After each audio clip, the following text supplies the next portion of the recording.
Bonjour à tous, bienvenue dans un nouvel épisode de Est-ce possible?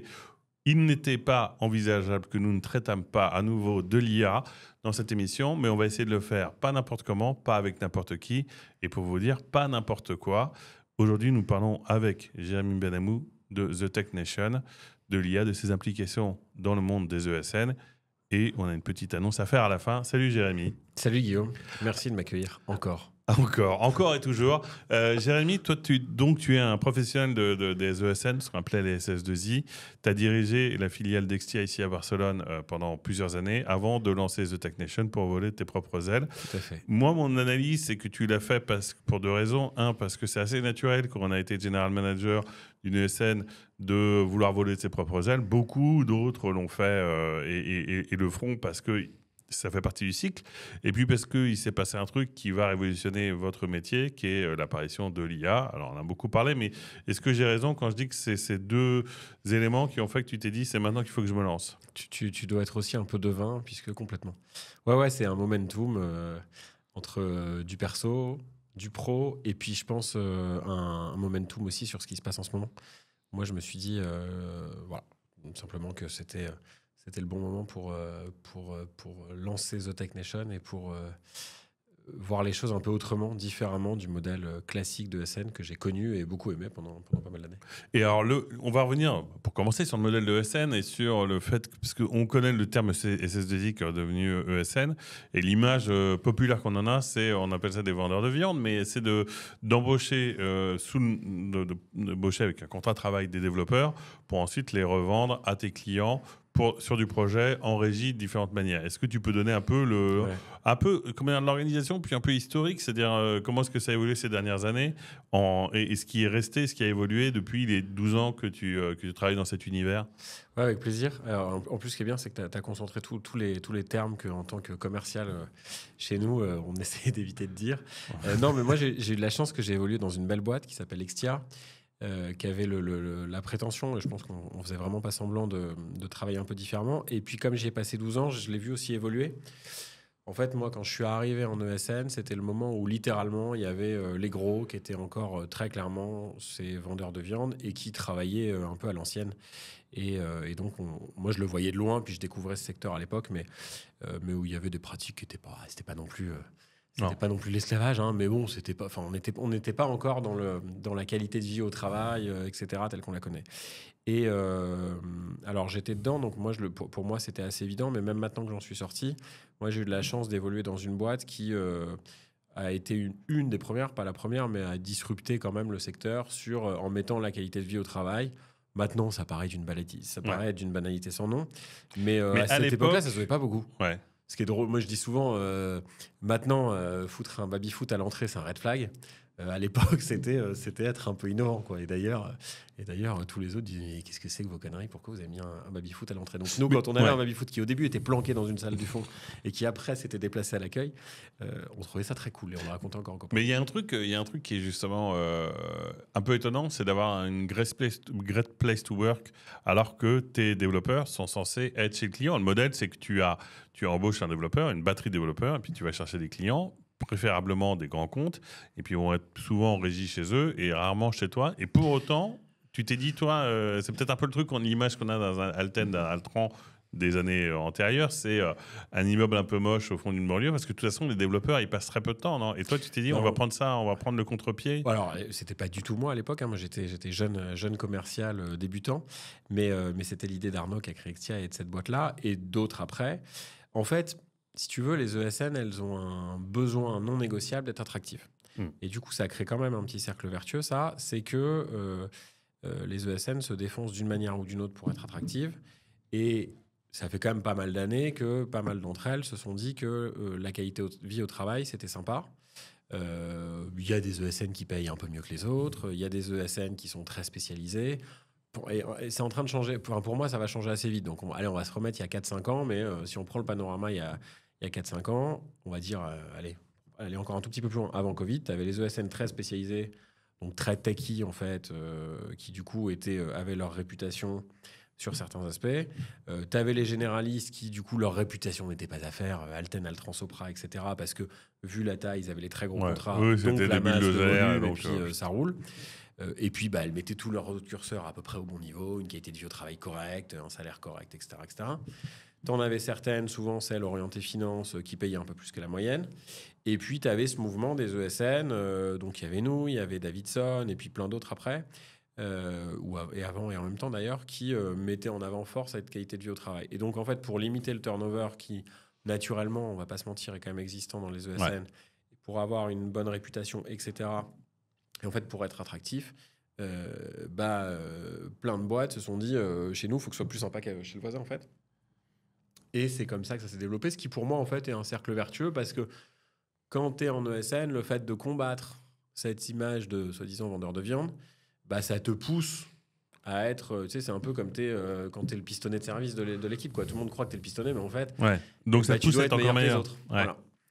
Parce que forcément, tu vas te faire avoir. Mais voilà. Et donc ça je pense que c'est le modèle tel qu'il a vécu pendant longtemps, en tout cas tel que moi je l'ai vécu, et ça a été hyper intéressant.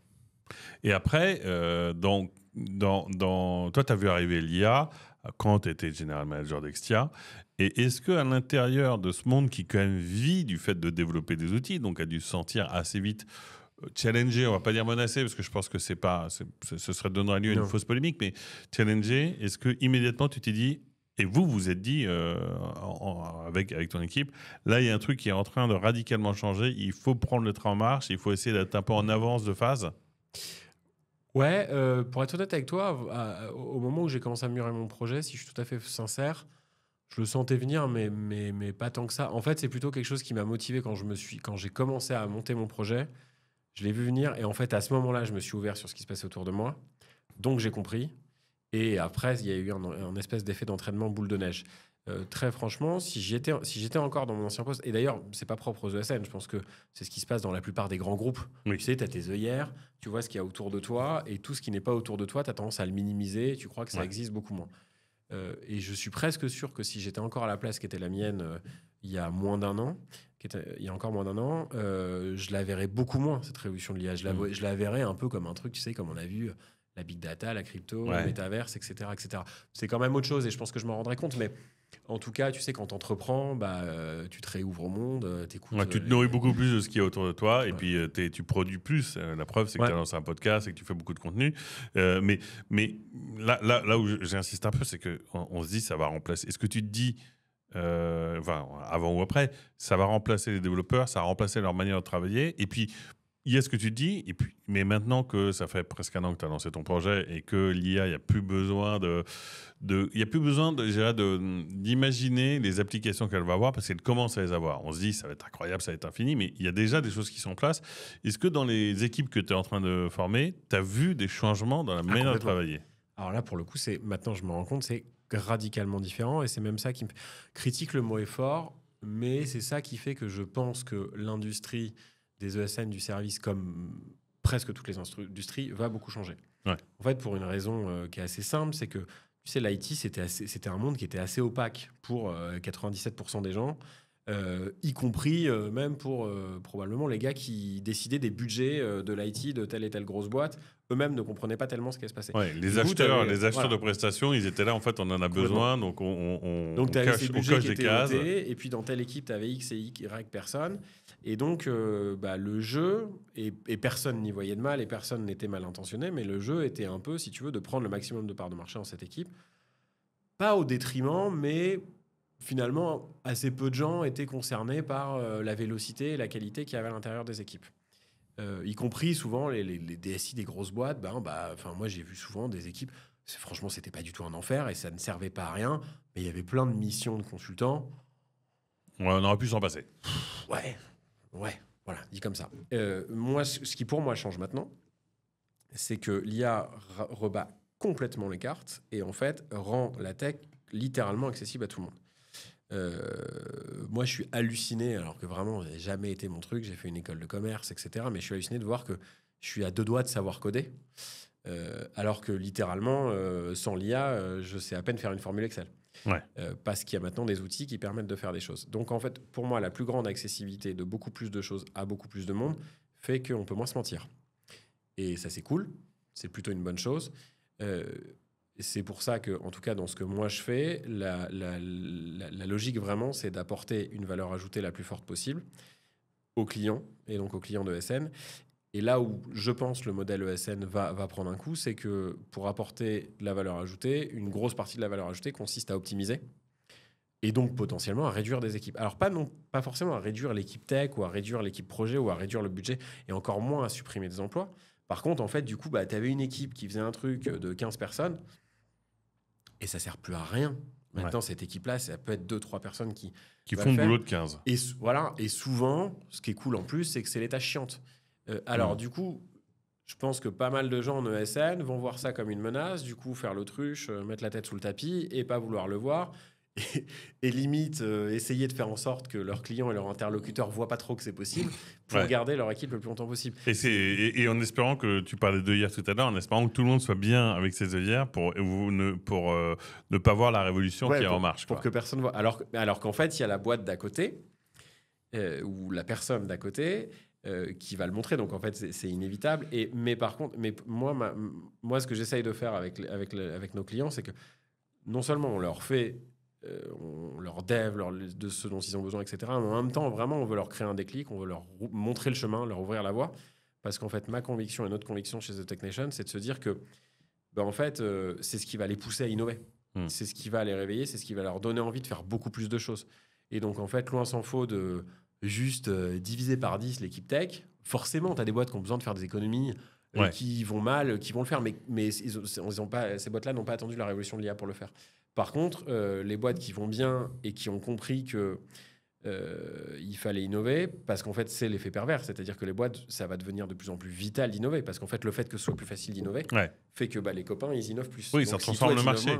C'est pas que ta boîte que ça transforme l'ensemble de l'écosystème dans lequel tu évolues, donc tu es poussé à l'innovation, ou en tout cas, moi, je pense qu'il y a un truc à voir avec les marges aussi, parce que les marges vont se construire différemment avec l'IA.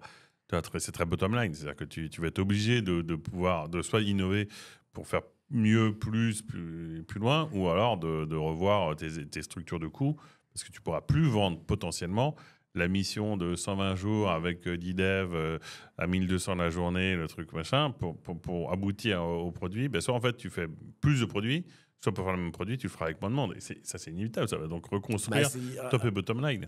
Rien que ce qu'on est capable de faire, même en sortant du monde du conseil, ce qu'on est capable de faire tous, dès que tu t'intéresses un petit peu à l'IA, tiens, je fais un peu de pub, on fait un... Maintenant, il sera peut-être passé quand on sortira l'épisode. Mais...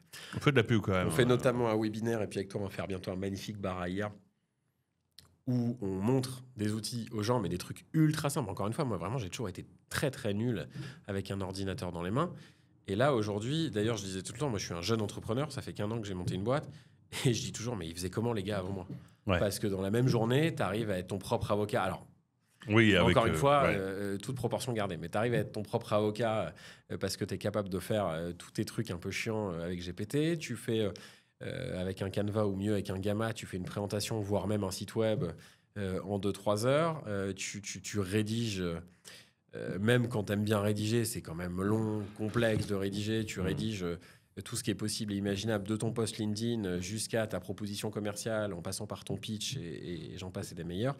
Donc en fait, on peut, vu que tout le monde sait bien faire, du coup tu vas moins pouvoir te cacher, quoi. C'est-à-dire que de la même manière, on dit, c'est la fameuse phrase qui est devenue d'un démago absolu parce que tout le monde l'a dit, mais c'est pas l'IA qui va te piquer ton boulot, c'est celui d'à côté qui sait mieux s'en servir qui va te le piquer.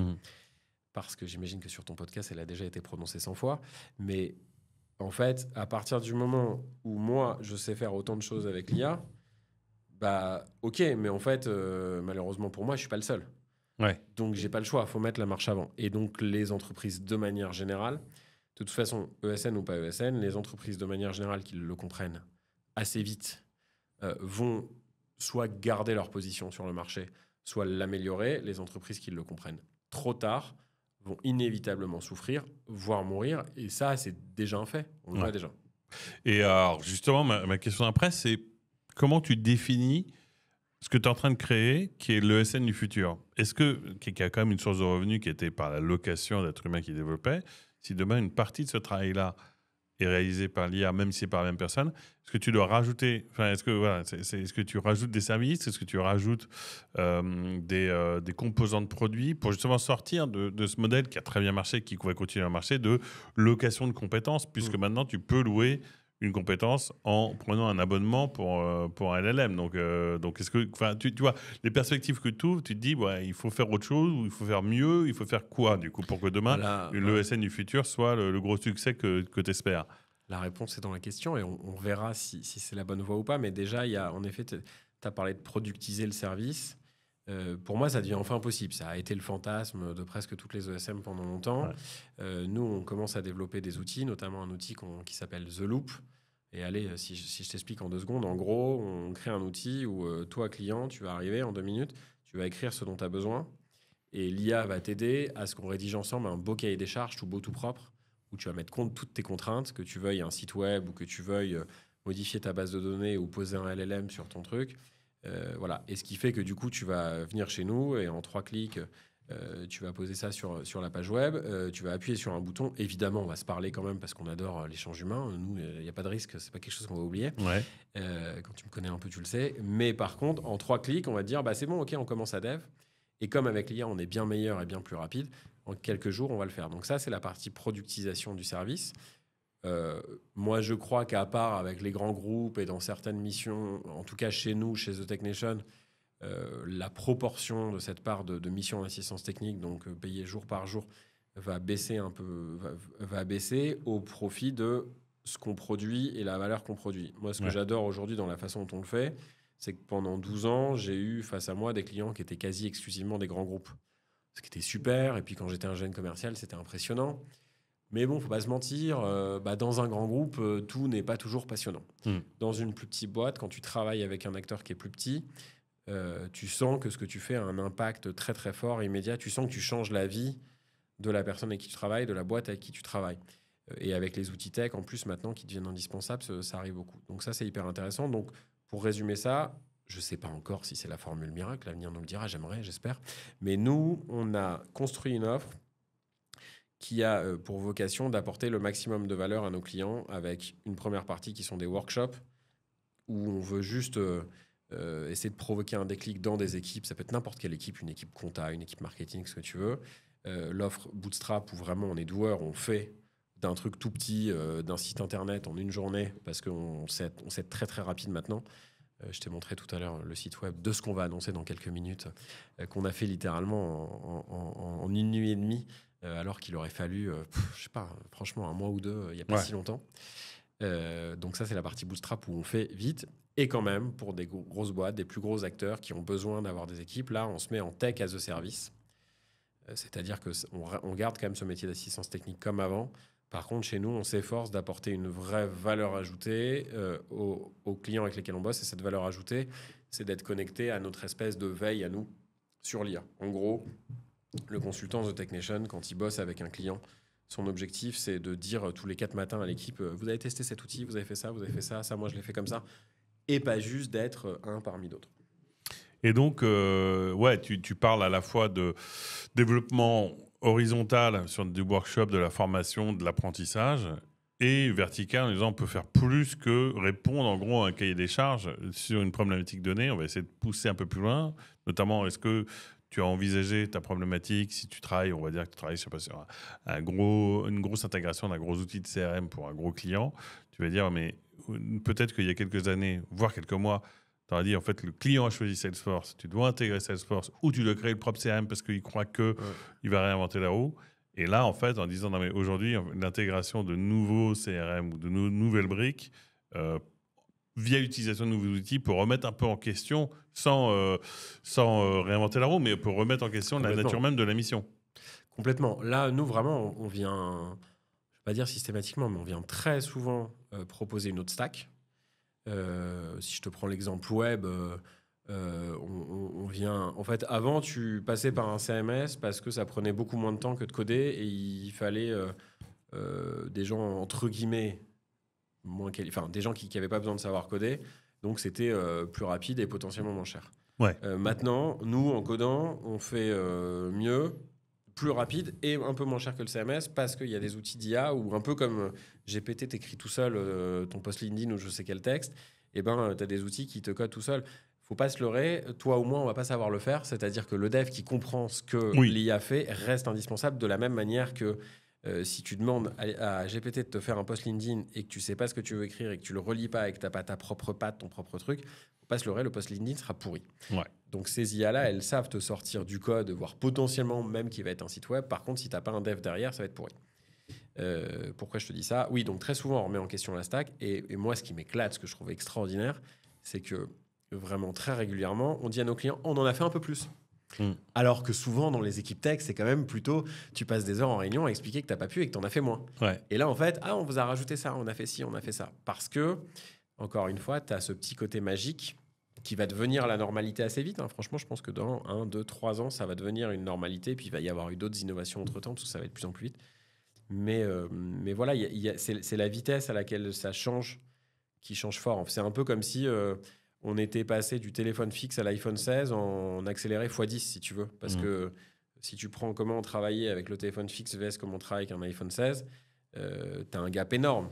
Mais ça a pris, je sais pas, je me rends pas compte, mais 20 ans, je dirais. 20 ans, du téléphone fixe. Et le dernier téléphone fixe, c'est du. Enfin, 20 ans. Ça doit faire 20 ans que. Attends, l'iPhone 2007, donc quasiment 20 ans. L'iPhone. Donc, et le téléphone portable, ça fait quasiment 30 ans. Tu vois, quand je suis arrivé je me rappelle, je suis arrivé en. Non, mais tu vois, quand je suis arrivé en ESN, on avait nos portables, etc. Mais en tout cas, notre prospection téléphonique, on la faisait beaucoup sur les téléphones fixes. Donc, on servait encore peu.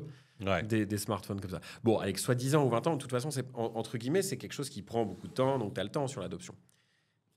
L'IA, si tu prends juste ChatGPT, même toi ou moi, mais même toi ou moi, qui sommes a priori plus que convaincus, il y a 1 an, s'en servait pas ou peu.